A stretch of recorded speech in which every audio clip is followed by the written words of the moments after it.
بسم اللہ الرحمن الرحیم app 6 online support programme میں خوش آمدید۔ آج جو ہم پڑھنے کے لیے جا رہے ہیں غزل، وہ لکھی ہے میر تقی میر صاحب نے، اور اس کا آج ہم حصہ اول پڑھیں گے جو کہ سندھ بک بورڈ جمشوروں کی کتاب صفحہ نمبر 162 پر ہے، اور میں آپ کا معلم ہوں محمد احمد۔ سب سے پہلے ہم جانتے ہیں مقاصد تدریس۔ مقاصد تدریس کے اندر ہم جانیں گے غزل کے جو مصنف ہیں میر تقی میر صاحب، ان کے حالات زیست سے ہم آگاہی حاصل کریں گے، اور اس کے بعد ہم آپ کو بتائیں گے کہ ادب کے اندر میر تقی میر صاحب کا کیا مقام و مرتبہ ہے۔ غزل کی تشریح بھی کی جائے گی، اور اس کے ساتھ ساتھ الفاظ و معنی آپ کو بتائے جائیں گے۔ نئے الفاظ کو جملوں میں کیسے استعمال کرنا ہے یہ بھی آپ کو بتایا جائے گا، اور غزل کی تعریف بھی اس کے اندر شامل ہے۔ دیگر اصناف میں غزل کی کیا اہمیت ہے اس پر بھی ہم روشنی ڈالیں گے۔ تو بڑھتے ہیں آج کی غزل کی طرف۔ سب سے پہلے ہم جانتے ہیں میر تقی میر صاحب کا تعارف۔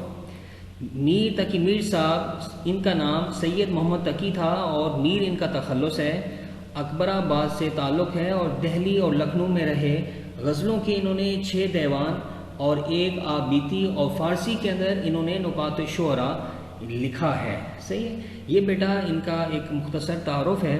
سب سے پہلے ہم یہ جانتے ہیں میر تقی میر صاحب کا جو پہلا شعر ہے اس کی تشریح اور اس کے الفاظ و معنی۔ دیکھیں، پہلا جو شعر ہے وہ ہے: میر دریا ہے سنے شعر زبانی اس کی، اللہ اللہ رے طبیعت کی روانی اس کی۔ اس میں اگر آپ دیکھیں تو اس کے اندر ایک لفظ آیا ہے روانی۔ روانی کس کو کہتے ہیں؟ کوئی ایسی چیز جو مسلسل ہو، جس کے اندر کنٹینیوٹی پائی جاتی ہو، جس کے اندر تسلسل پایا جاتا ہو، اس کو ہم کیا بولتے ہیں؟ روانی۔ اس کے اندر شاعر کیا کہہ رہے ہیں؟ جو پہلا شعر ہے اس کے اندر کیا کہہ رہے ہیں کہ غزل کے مطلع، اس کو ہم مطلع کہتے ہیں۔ مطلع کہتے ہیں کہ اگر میر کی زبانی اشعار سنے جائیں تو وہ نہایت روانی سے اپنا کلام سنائیں گے۔ دریا کی روانی مشہور ہے، اس لیے طبیعت کی روانی کو دریا کی روانی سے ہم تشبیہ دیتے ہیں، جس کا مقصد وجہ تشبیہ یہ ہے کہ میر کی طبیعت شعر کہنے اور سنانے کے لیے جو ہے وہ نہایت موزوں ہے۔ جس قدر انہیں شاعری پر قدرت کلام حاصل ہے، اور اسی کمال روانی سے شعر سنانے پر بھی دستر حاصل ہے۔ اس کا مواصل اگر ہم دیکھیں، یعنی جو اس کے ساتھ ملتا ہوا شعر ہے وہ غالب کی یہ ہے کہ پاتے نہیں جب راہ تو چڑھ جاتے ہیں نالے، رکتی ہے میری تباہ تو ہوتی ہے رواں اور۔ یہ بیٹا پہلے شعر کا ہم نے پڑھا ہے، اس کی جو تشریح ہے وہ ہم نے اس کو پڑھی ہے۔ اب جانتے ہیں جو دوسرا شعر ہے اس کی کیا تشریح ہے۔ می تو بچھار کا دیکھا ہے برستے تم نے، اسی انداز سے تھی اشک فشانی اس کی۔ بچھار لفظ یہاں پہ آیا ہے، اس کا معنی ہے بارش کا تیزی سے برسنا، بارش کا تیزی سے برسنا، یہ بچھار ہے۔ اور اشک فشانی کس کو کہتے ہیں؟ آنسو بہانے کو۔ یعنی اس شعر کے اندر شاعر کیا کہہ رہے ہیں؟ میر اپنے رنج و علم کی کیفیت بیان کرتے ہوئے کہتے ہیں کہ وہ ہزار غم کے لیے روتے رہتے ہیں۔ انداز بیان میں پھر تشبیہ دی ہے، اور سننے والے سمجھانے کے لیے یاد دلایا ہے کہ جیسے بارش ہوتی ہے تو کبھی بارش اتنی تیز ہوتی ہے کہ بچھار کا پانی کھڑکی یا دروازے سے اندر آنے لگتا ہے۔ اپنے رونے کو اس بچھار تشبیہ سے انہوں نے مماثل قرار دیا ہے۔ آگے دیکھیے بیٹا، جو آگے جو شعر ہے: بات کی طرز کو دیکھو تو کوئی جادو تھا، بات کی طرز کو دیکھو تو کوئی جادو تھا، پر ملی خاک میں کیا سحر بیانی اس کی۔ اس میں بیٹا جو مشکل الفاظ کے معنی آئے ہیں وہ دیکھیں۔ طرز کس کو کہتے ہیں؟ طریقے کو کہتے ہیں۔ یہ تیسرا شعر ہے۔ طرز کس کو کہتے ہیں؟ طریقوں کو کہتے ہیں۔ پر ملی خاک میں کیا سحر بیانی اس کی۔ یہاں پہ جو خاک لفظ آیا ہے اس کا کیا مطلب ہے؟ مٹی کو کہتے ہیں۔ پر ملی خاک پہ کیا سحر بیانی اس کی، خاک مٹی کو کہتے ہیں۔ سحر بیانی، ایسا بیان جس کے اندر جادو ہو۔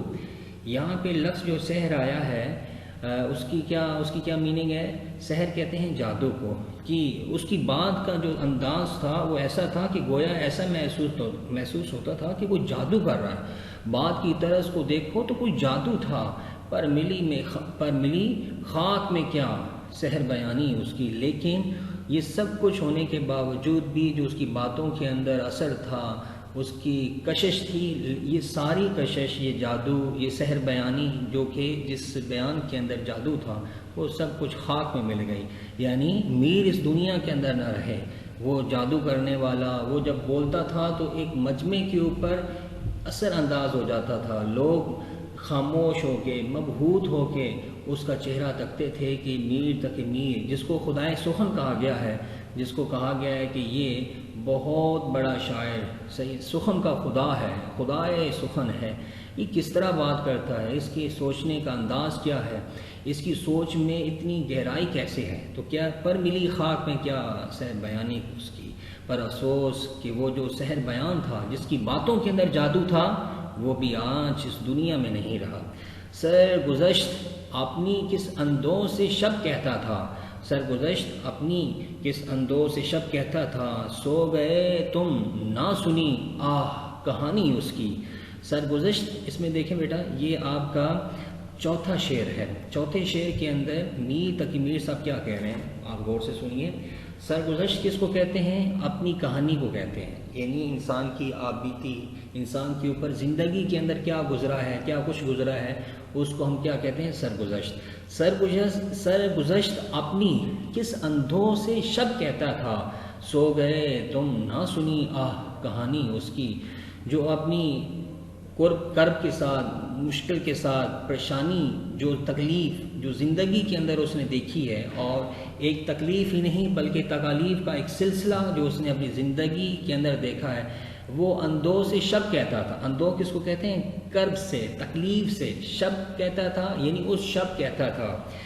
شب رات کو بولتے ہیں، سو گئے تم نہ سنی آہ کہانی اس کی، تم تو سو گئے تھے۔ وہ میر تو بتا رہا تھا، میر بتا رہا تھا کہ زندگی کے اندر زندگی نے میرے اوپر کیا کیا مظالم ڈھائے ہیں، میرے افراد جو میرے احباب کہلاتے تھے، جو معاشرے کے اندر رہتے تھے، جن کے ساتھ میرا برتاؤ تھا، سلوک، اٹھنا بیٹھنا سب کچھ تھا، انہوں نے میرے ساتھ کیا کچھ نہ کیا وہ تم نے نہیں سنا۔ اس شب جب میں آپ کو سنا رہا تھا، اے میرے احباب، جب میں آپ کو بتا رہا تھا، اپنی کہانی بتا رہا تھا، تم کیا ہو گئے؟ سو گئے، تم نہ سنی آہ کہانی اس کی۔ کہانی اس کی سے مراد کیا ہے؟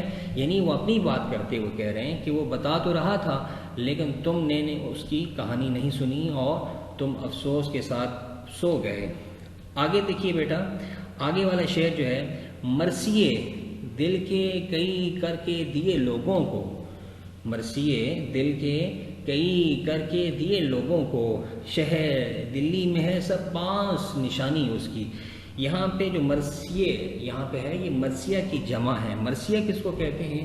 کسی کی فراق کے اندر، کسی کی جدائی میں جب انسان اس دنیا سے کوچ کر جاتا ہے، یہ خصوص ہے یہ صرف حضرت امام حسین رضی اللہ تعالی عنہما کے ساتھ، کہ جب انہوں نے شہادت پائی اور اللہ تعالیٰ کے حضور انہوں نے بہت بڑا مقام حاصل کیا، تو شعراء نے ان کی خدمات دین کے بدلے جو تھا نظمیں کہیں، جس کو آج ہم مرثیہ کے نام سے یاد کرتے ہیں۔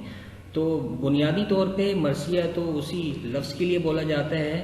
یہاں پر مرثیہ کی کہاں کس معنوں میں استعمال ہوا ہے یہ ہم آپ کو بتاتے ہیں۔ مرثیے دل کے کئی کر کے دیے لوگوں کو، شہر دلی میں ہے سب پاس نشانی اس کی، یعنی اس شعر میں میر اپنی شاعری کے نفس مضمون کی جو ہے وضاحت کرتے ہوئے کہتے ہیں کہ شاعری میں مرثیہ وہ صنف سخن ہے جس میں کسی مرنے والے کی خوبیاں بیان کے لیے کر کے رنج و علم کا بیان کیا جاتا ہے۔ ہمارا دل بھی غموں کی یورش سے مردہ ہو گیا۔ یورش بیٹا کہتے ہیں ہم حملہ کرنے کو کہتے ہیں۔ جب وہ زندہ تھا تو اس میں جوش و ولولہ موجود تھا، اس کی خوبیاں اور غم بیان کر رہے ہیں، اس لیے ان کی غزل صنف اور خوبی کے لحاظ سے دل کا مرثیہ بن گئی۔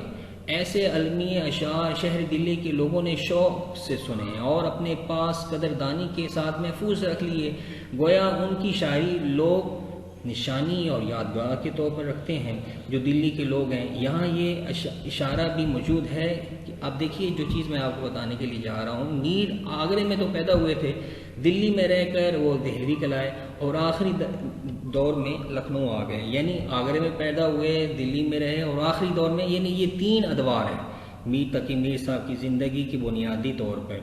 جہاں کے لوگ جو تھے حسن و جمال کی شاعری کے شوقین قدردان تھے۔